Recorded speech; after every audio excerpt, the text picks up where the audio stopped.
sir. Sige, sige. Ilan kayo? 6? 4, 5, 6. O yun. Anong pangalan mo? Madaron. Si Madaron. Shoutout kay Boss Madaron yan ha. Dito yan sa Monarch.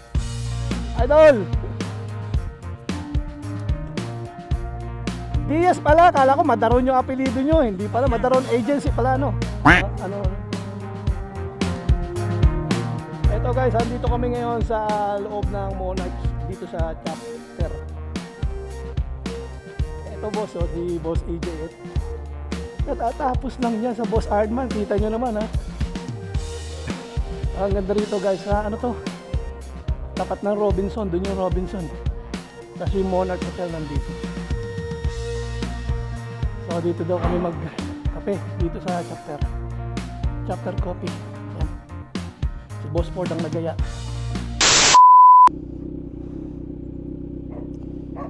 So ito guys, meron tayong pupuntahan ngayon ano, kasi si Boss EJ katatapos ng kanyang Boss Ironman. Ay. So nagaya siya ng tambike. Makikibalita tayo kung anong experience niya sa Boss Ironman. So meron din akong gustong i-testing kasi yung aking mic inilipat ko para pag nag-uusap kami sa intercom, naririnig yung pinag-uusapan namin. So makibalita tayo sa ating katropa na Boss Ironman finisher. Tignan natin, tanongin natin kung ano experience ng Boss Ironman.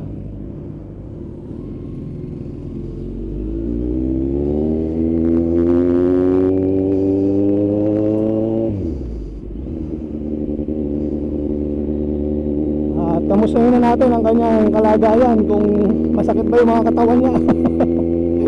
Dahil 1,200, 1,400 kilometers yata yun nilibot niya. So kamustahin natin ngayon kung ano yung pakiramdam niya. Makibalita tayo.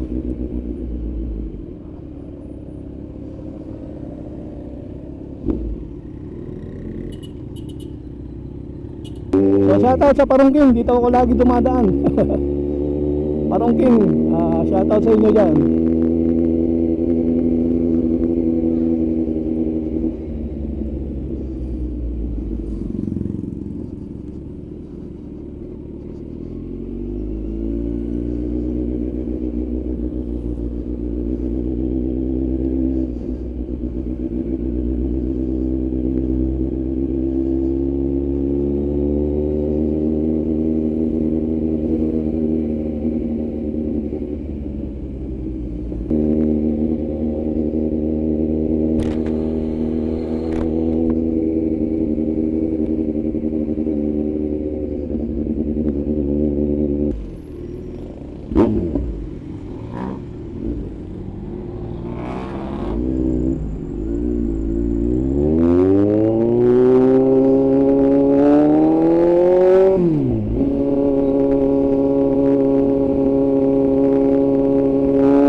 Punta tayo ngayon ng Monarch.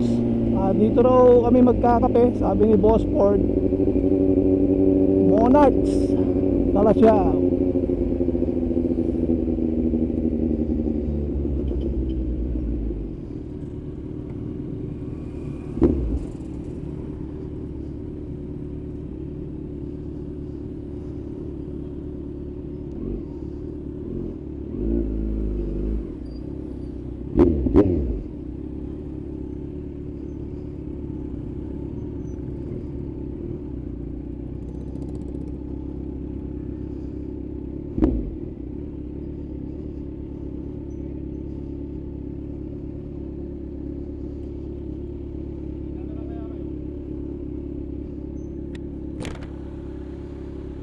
Kamusta ang katawan mo? Masakit? Hello, Boss Ford, magsalita ka kung naririnig sa testing ko kung naririnig doon sa may ano. Hindi ka mukha nung nagano tayo, hindi naririnig, pangit eh. Pag nagsasalita ako lang naririnig eh. Maganda yun, naririnig ka rin, no? Shoutout nga pala kay Ma'am Carla Tayag. Ahoo!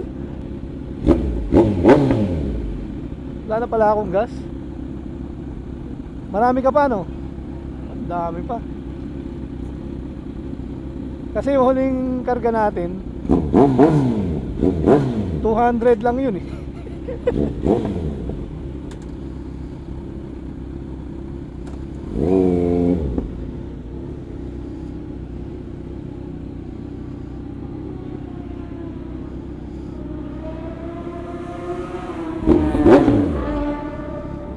Boss!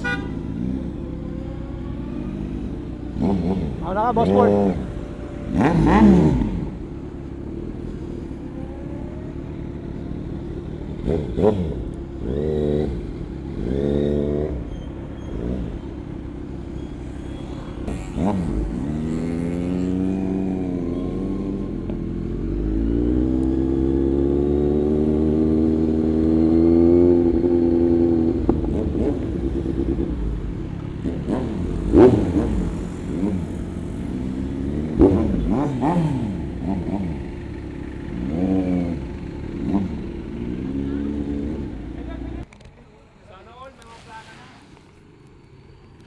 Stop recording.